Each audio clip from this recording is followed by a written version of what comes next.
If you want to climb ranks in League of Legends, then I'm here to tell you AD carry is the literal worst role to do that with. Here's the twist though, it's not for the reasons you think. It's actually because every AD carry makes the exact same mistakes that hold them back from climbing. By the end of this guide, you'll learn exactly what you've been doing wrong and how to fix it. And how can I be so confident it will work? Well, for one, all the footage in this guide are actually from solo queue games I played only using the strategies I'll be teaching you. In them, I give live commentary teaching you in real time how to adapt to terrible teammates and carry them. They're actually live right now on our website in the companion course for this guide. We also just released our brand new 3-chapter course teaching AD carry, along with new courses on macro, wave control, trading, settings and hotkeys, CSing, vision, mechanics, the list goes on. And you can try all of this out risk-free, since if you don't rank up while actively using skill capped, you get your money back, no questions asked. We offer this because our service really does work. You can unlock all of this through the exclusive discount you can only access through the link below. So what are you waiting for? Click the link in the description below to get the rank you've always wanted this season. Okay, so here are the 2 problems with playing AD carry in solo queue. First, you have very little control over whether you'll win your lane. This is mainly due to supports. You're stuck last hitting as an AD carry, meaning the supports will be dictating the majority of trades. So some lanes, you get a support who sits a mile back, leaving you to 1v2. Other times you get a support who just runs it down, getting caught out. And other times you get a good support who sets you up to win lane. Basically, we can't expect to consistently get ahead from laning as AD carry. To add to this problem is that every other role can always roam as an alternative option to snowball if they can't win their lane. AD carries can't really do that. Well, unless you're Twitch, but he's unique. This is due to several reasons, but a big one is that you're sharing experience with your support, so you're behind in levels compared to everyone else. This means you're hitting those higher levels where you have enough points in your abilities to wave clear fast to set up your roams much later. This also includes getting access to your ultimate later too. Not to mention, lower level means less base stats, which means you're weaker, and as a whole, AD carry's whole thing is that they need time to scale with items. The second problem AD carries face in solo queue is how they're designed to carry through teamfighting. There's a simple way of understanding just how hard it is to carry through teamfighting in solo queue. Imagine you're in a 1 vs 1, let's say on paper you win that fight. Well, that means you have 100% control on whether you'll win. It all comes down to your own execution. Now, expand that to a 2 vs 2. Even if you win on paper, you're now only 50% of your team. Then expand that to a 5v5, and yeah, now you're only 20%. You see, for other roles, one of the best ways to carry games is actually by avoiding big team fights. Top laners can split push, forcing small skirmishes. Junglers get a ton of movement around the map, letting them pick and choose their fights. Mid laners can also head into side lanes or just focus on making picks. And yet, when you think of carrying as an AD carry, you probably think of one thing: good mechanics and positioning in team fights. Well, this is exactly why so many AD carry players get stuck trying to climb through the ranks. You won't have control over the early game to consistently get a lead and snowball, since you're restricted based on the skill of your support. And even if you get a lead, you'll be trying to push that lead through grouping and team fighting with a high number of players, giving you even less control over the outcome of the game. This is why in this guide, we'll be teaching you first, the most important things you can do in the laning phase to increase your odds of generating leads, regardless of your support skill level, and second, how you should actually macro in the mid to late game as an AD carry in solo queue, regardless of whether you're ahead or behind. Alright, so the first thing I see so many AD carries get wrong is fighting for level 2. Check this out. Here, both myself and the opponent leashed for our junglers, and yet I get to lane first, landing 2 extra auto attacks. I know this may seem ridiculous, but this misfortune pretty much just lost lane before it even started. AD carries always leash way too long for their jungler. If you're leashing, never ever auto attack the buff more than 3 times in solo queue. The mistake AD carries are making is not realizing they're the ones that have the most control over who hits level 2 first in lane due to their auto attacks. Even once misfortune gets to lane, you can see how the Yuumi support I have is literally just sitting on me AFK. And yet, by simply auto attacking the wave more than misfortune did, I spike level 2 first, immediately winning my lane. And to be clear, it's when the first 3 melee minions die on the second wave that bot laners will spike level 2, so make sure you memorize that timing. This is also why, ideally, you just tell your jungler to start topside or at their raptors for a leashless opening. Since if you don't have to leash and the enemy does, well, that's a guaranteed push advantage for the level 2 spike, basically letting you win lane without even having to do much. And don't worry, we killed the Varus shortly after, so it all worked out. Here's another quick example. So the enemy Jinx is just hesitating to start her push, and so we immediately get more autos in on the minions. So when we spike level 2, even with our support running away while Lee Sin is ganking us, we're not worried. That's how big of an advantage level 2 is over a level 1 opponent. I really can't overemphasize just how easy it can make your lane by simply spiking level 2 first. Like, check this out. Both bot lanes have to leash and get to lane at the same time. I default to spamming auto attacks on the wave, meanwhile Ashe is more concerned about trying to harass and trade. None None of that free damage on our Thresh matters when you're level 2 while the enemy is still level 1. And just luckily enough, Thresh lands a crazy hook on Ashe, mispositioning, and again, lane winning trade. All I did was auto the wave more, and I just passively get to win my lane without anything else. Now, I already know, you're saying that only worked because Thresh is ranged and Leona is melee, so Ashe couldn't fight for the push with such a weak level 1 support. That's fine, you can see here, I leash while the enemy doesn't. My support even blows flash immediately before I even get to lane.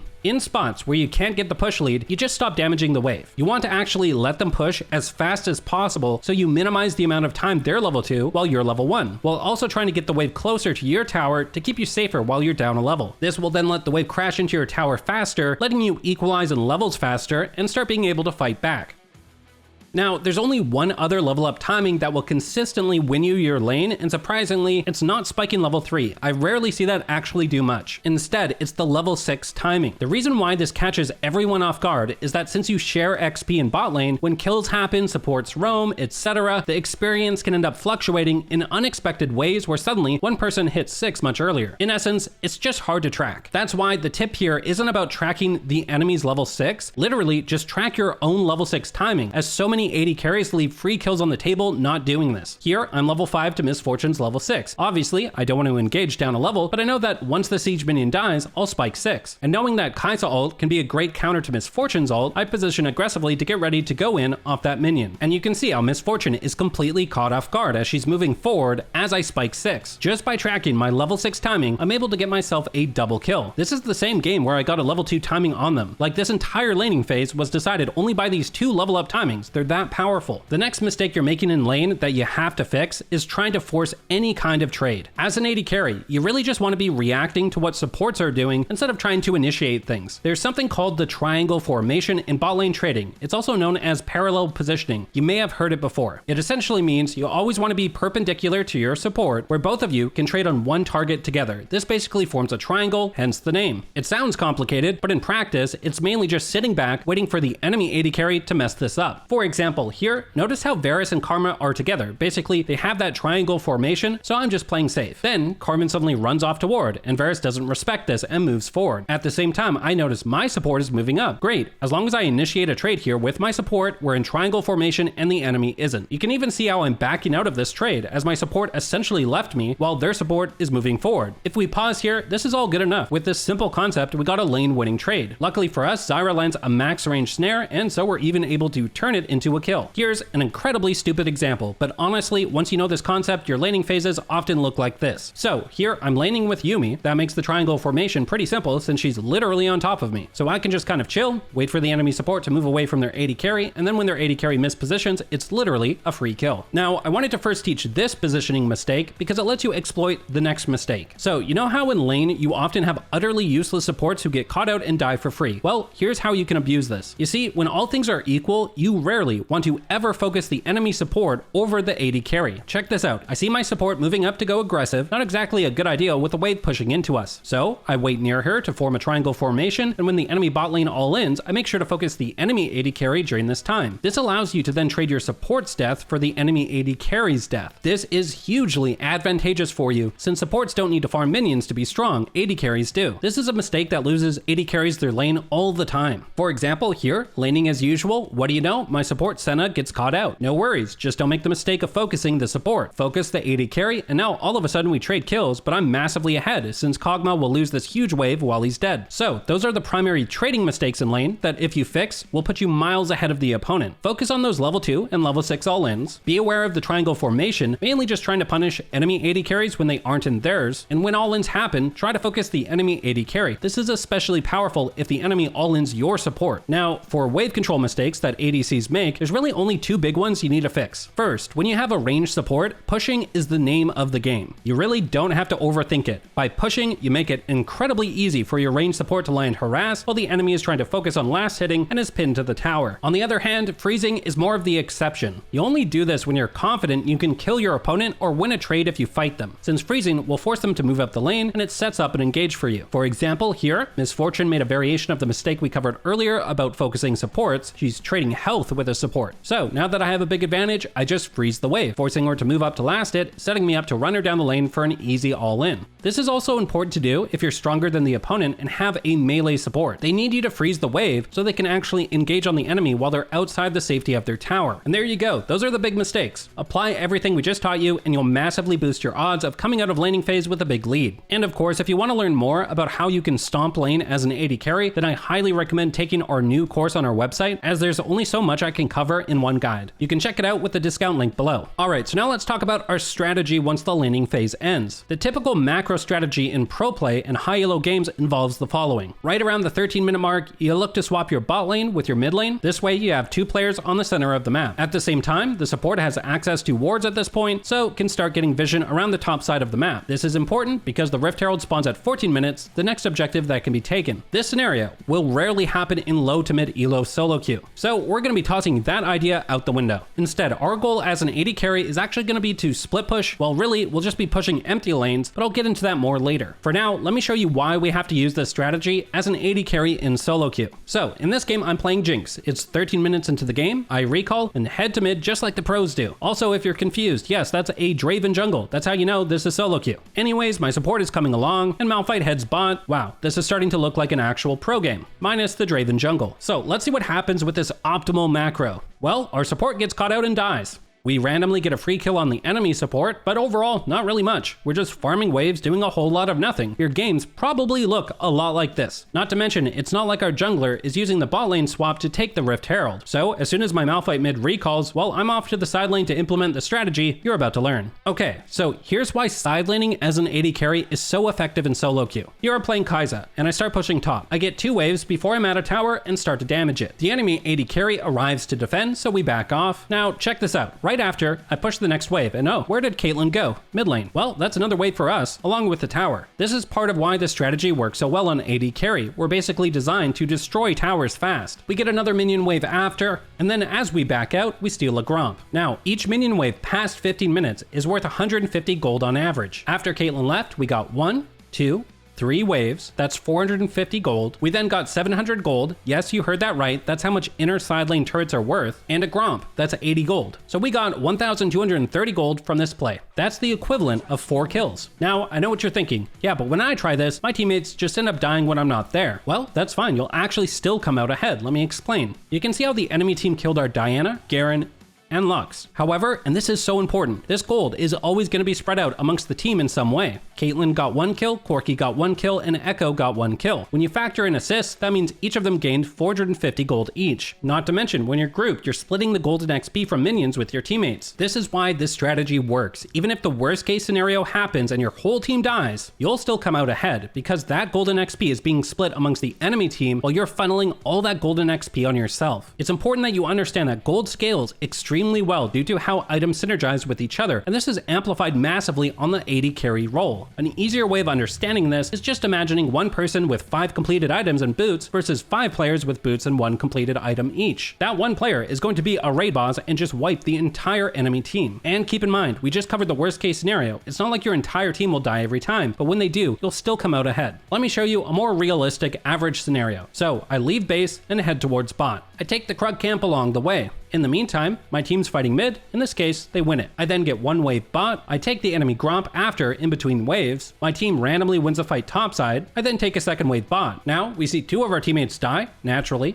and we get an inhibitor along with a 3rd wave, and then we run away. So yeah, obviously, we just got insanely far ahead. We're basically exploiting 2 things in solo queue. First is poor map awareness. Players tunnel vision way too much, and will just leave lanes undefended randomly throughout the game. Second is that players don't understand the gold value found in side lanes compared to team fighting. They mistakenly think that by grouping and getting that winning team fight, it's actually better than if they had just defended. But as we just taught you, this is a misconception. An empty lane is always worth more. Now, you're probably thinking, okay, yeah, cool. If no one defends, it's all great, but in my games, people are going to defend my push. Well, when someone comes to defend your push that you can't simply kill, you want to look for what's called a push into roam. Since you pushed a wave, that baited a defender, and that defender is now pinned to the tower for a moment. This means you can roam and potentially get a number advantage fight elsewhere, like in this case, picking up a free kill on Brand. Pretty cool, right? You basically get to do what assassins and mages have been doing to you all these years. Here's a hilarious example of this. I show up mid to push the wave. It just so happens 2 of my teammates are getting caught out in the enemy's jungle for literally no reason. Cool, no need to teamfight when we know that pushing down a lane for free will always be worth more. Meanwhile, the entire enemy team is tunnel visioned on catching my teammates, not aware I'm right beside them pushing mid. It's so bad that the enemy Renekton running away from the fight literally runs into me, not aware I'm pushing. That's a free kill. With 2 other enemies dying from the team fight, well, by the time the rest recall, it's too late and the game is literally over. Now, don't get me wrong, I'm not saying that every time you push a lane that you'll get massive payouts like this, but it does happen enough throughout the game that it becomes an incredibly effective macro strategy as an AD carry. Now, what should you do if you push and there's no roam available? Well, in that case, be on the lookout to take jungle camps. Like here, we push a wave, anticipate a defender, and what do you know? We literally steal the entire enemy's bot side jungle in between waves. This is the power of AD carries. You just have so much insane DPS. As you get items, you can take camps faster and faster. Now you're probably asking, what about if there's no roam or camps to take? Well, then you'll want to recall. For example, here, I'm pushing out bot and I'm low in health with no ult while the enemy is sending defenders. So it's time to recall. When you recall after your side lane push, you always want to default to grouping mid first. The reason for this is that by pushing the side lane first before you recall, you'll often bait someone from the enemy team to come collect the wave, often giving you number advantaged fights mid.